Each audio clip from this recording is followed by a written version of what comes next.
Hello students, आज हम quadratic equation का बड़ा प्यारा सा क्वेश्चन करने जा रहे हैं। आप बोले क्वेश्चन भी प्यारे होते हैं? हाँ जी बेटा, प्यारे होते हैं जब समझने की कोशिश करो, जब ये समझ आ जाए तब, नहीं तो ये बहुत गंदे हैं। Prove that the both the roots of the equation are real but they are only equal when this is a equal to b equal to c। मतलब मेरे को इसके रूट फाइंड करना है इक्वेशन का, और मेरे को पास गिवन है कि मेरे को ये इक्वेशन गिवन है और ये दोनों के दोनों इसके रूट्स क्या है? रियल। बट ये इक्वल तभी होंगे a equal to b equal to c, मेरे को ये प्रूव करना है। अब इसके लिए इस इक्वेशन को मेरे को क्वाड्रेटिक बनाना पड़ेगा पहले। अब कर रहे हैं start. x minus A x minus B plus X minus B x minus C plus X minus C x minus A equal to 0। अब ये टर्म ओपन करूंगा, x इस पूरी टर्म के साथ मल्टीप्लाई करूंगा।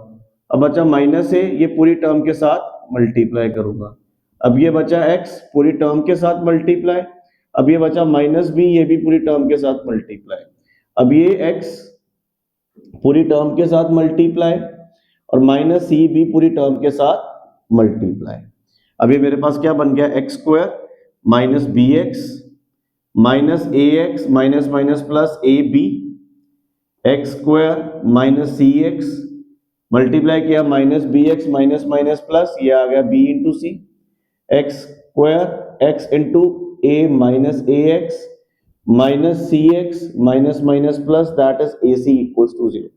अब एक टर्म एक्स स्क्वायर की, दूसरी ये तीसरी, तो मेरे पास क्या आ गया? 3x square. अब बी एक्स है, देखो कहीं? हाँ जी है जी। Minus 2 B X, A X है? हाँ जी है। Minus 2 A X C X है? Yes. Minus 1 C X into 1 plus 1 C x minus 2 C X. अब मेरे पास कॉन्स्टेंट टर्म क्या बच गया? A B B C and A C, A B plus B C plus A C equal to 0। अब ये मेरे पास क्वाड्रेटिक इक्वेशन बन गई। इसमें 2 माइनस 2x कॉमन निकाला, मेरे पास क्या बचा? b plus a plus c plus A B plus B C plus A C equals to 0।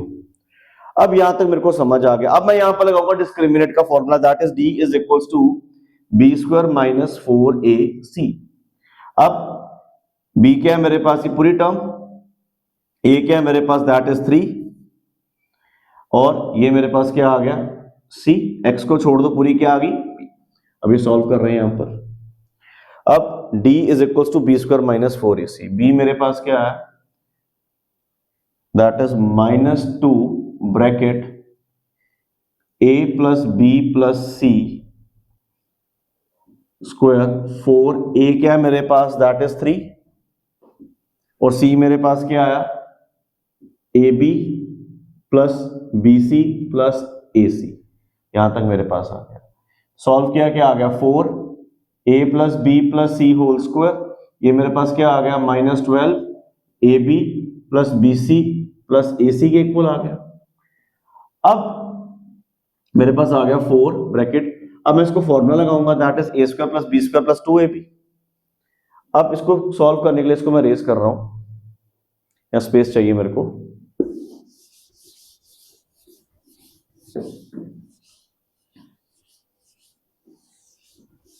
अब इसको समझो ध्यान से।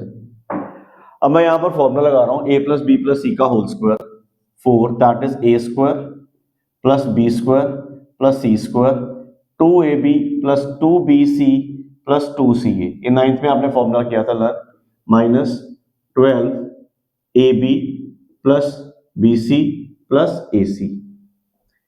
अब इसमें क्या आ गया? 4a square 4b square 4c square 4 2 जा 8 ab 8bc 8ca।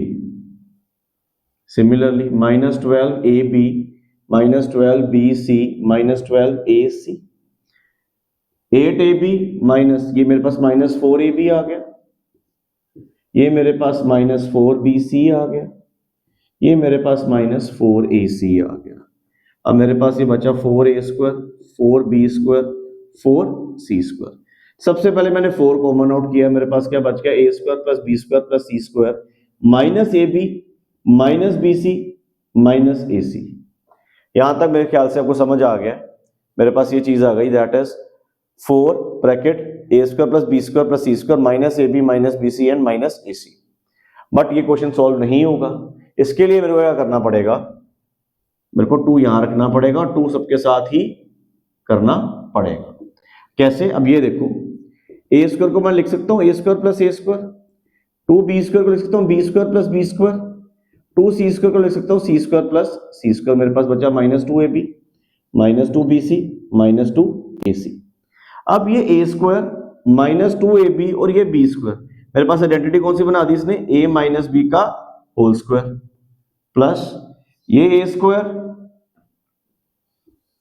ये माइनस 2 ए सी और सी स्क्वायर ने क्या बना दिया मेरे पास, दैट इज ए माइनस सी का होल स्क्वायर। मेरे पास बचा क्या, बी स्क्वायर सी स्क्वायर और माइनस 2 बी सी, तो इसने मेरे पास क्या बना दिया, बी माइनस सी का होल स्क्वायर। अब मेरे पास ये टर्म आ गई। अब ये सारी टर्म स्क्वायर में है। अब ये term greater than equal to 0 होगी। कैसे, अब ये सारी टर्म क्या है, स्क्वायर, यहां ज्यादा से ज्यादा क्या आ जाएगा, इसका आंसर 0 आ जाएगा, इसका आंसर 0 आ जाएगा, 0 आ जाएगा, मतलब 0 इक्वल टू 0 आ गया।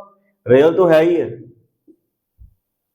ये 0 आ जाए 0 आ जाए 0 मैं बोल रहा हूं, ये दोनों सारे 0 आ जाए तब, ठीक है। और ये तभी होगा अगर ये सारे आपस में क्या होंगे, इक्वल होंगे। अगर मैं ए और बी इक्वल हो गया 0 आ गया, ए और सी इक्वल हो गया 0 आ गया, बी माइनस सी इक्वल हो गया 0 आ गया, मतलब ये 0 आ गए सारे। 0 प्लस 0 प्लस 0 0 0 इंटू 2 0, तभी इक्वल टू 0 आएगा और तभी ही ये इक्वल होगा, नहीं तो otherwise it is greater than 0, it is greater than equal to 0, it can be 0 and it can be greater than 0।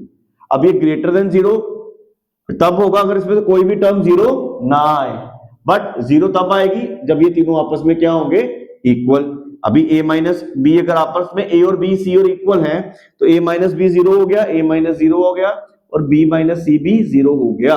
It means that ये सारी की सारी टर्म आ गई 0। अब 0 इक्वल टू 0 होगा तभी दे आर इक्वल। होप आपको ये क्वेश्चन समझ आया और ये बड़ा ही इंपॉर्टेंट क्वेश्चन है और बड़ा ही अच्छा क्वेश्चन है। Thank you for this.